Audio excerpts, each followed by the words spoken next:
Il existe plusieurs façons de réaliser physiquement des qubits. Alors il y a différentes technologies qui ont chacune des avantages et des inconvénients. On va en énumérer quelques-unes. Donc tout d'abord la polarisation des photons. Donc là, une lumière polarisée, elle vibre simultanément selon deux directions. Et lorsqu'on mesure, soit on obtient une polarisation horizontale, donc on va dire que c'est par exemple c'est quête 0, ou bien une polarisation verticale, et on va dire que c'est quête 1. On a aussi des qubits réalisés par les spins d'électrons piégés. Donc il faut savoir que un électron a un moment cinétique interne, donc on dit pour schématiser qu'il tourne sur lui-même, et lorsqu'on mesure ce spin, on obtient seulement deux valeurs possibles, donc plus h bar sur 2 ou moins h bar sur 2. Et donc l'une des mesures, on dit que ça correspond à quête 0 et l'autre mesure, ça correspond à quête 1. Mais avant mesure, on avait la superposition de tous ces états possibles et donc la réalisation d'un qubit. Les ions piégés sont en fait des ions d'atomes qui sont piégés dans une cavité magnétique, dans le vide, et qui sont manipulés par des rayons laser. Des atomes froids, c'est en fait des atomes refroidis par laser et leur état quantique correspond à leur niveau d'énergie. Ils sont encore une fois manipulés par des lasers. Et les supraconducteurs sur silicium, alors l'objet quantique associé à ce moment-là, c'est un courant qui est obtenu dans une jonction Josephson. En physique quantique, la mesure joue un rôle important. La mesure, c'est un acte irréversible qui perturbe irrémédiablement la fonction d'onde. D'accord ? Donc on va réaliser l'expérience suivante. Je prépare ma particule à un certain état et j'effectue une mesure. J'obtiens un certain résultat. Si je reprépare la particule exactement avec le même état et j'effectue une nouvelle mesure, je n'obtiendrai pas forcément le même résultat. Et donc on peut répéter ici plusieurs fois cette expérience. Par contre, si je prépare ma particule, j'effectue une mesure et tout de suite après j'effectue une seconde mesure, alors j'obtiendrai deux fois le même résultat. Donc on parle de phénomène de réduction du paquet d'ondes. La mesure a irrémédiablement perturbé la fonction d'onde et donc ma particule. Et donc maintenant on a en face une particule avec un comportement classique. Et donc si on répète des mesures rapprochées, on obtiendra toujours le même résultat. Alors il y a une théorie qui tente d'expliquer ce phénomène de passage de la physique quantique à la physique classique. C'est ce qu'on appelle la décohérence quantique.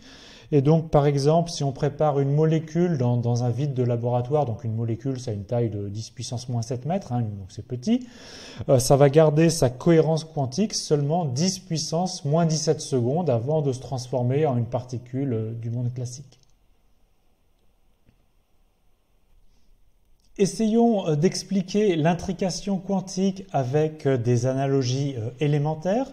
Donc on va réaliser une expérience ici avec deux cartes, une carte rouge, une carte bleue, et on place chacune de ces cartes dans une enveloppe, et on distribue au hasard une enveloppe à Alice et une enveloppe à Bob, et Alice et Bob, ils s'éloignent l'un de l'autre. Donc, tant qu'Alice n'a pas ouvert son enveloppe, elle a la probabilité d'obtenir la carte rouge avec une probabilité 1,5 et la probabilité d'obtenir la carte bleue avec une probabilité qui vaut aussi 1,5. À partir du moment où Alice ouvre son enveloppe et par exemple qu'elle trouve la carte rouge, la probabilité maintenant qu'elle mesure la carte rouge est 1, d'accord ? Et automatiquement, la probabilité que Bob mesure la carte bleue est 1 aussi, même si Bob n'a pas ouvert son enveloppe. Donc la mesure de l'un élimine les probabilités pour les deux, d'accord ?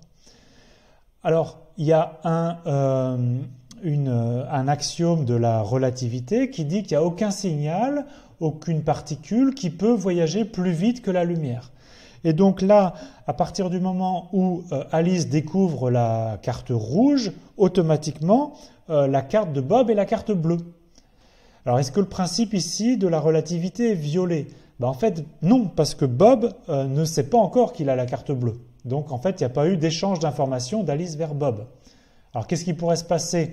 C'est que Bob, n'ayant toujours pas ouvert son enveloppe, Alice lui téléphone et dise à Bob, c'est pas la peine d'ouvrir ton enveloppe, moi j'ai la carte rouge, donc toi tu as la carte bleue.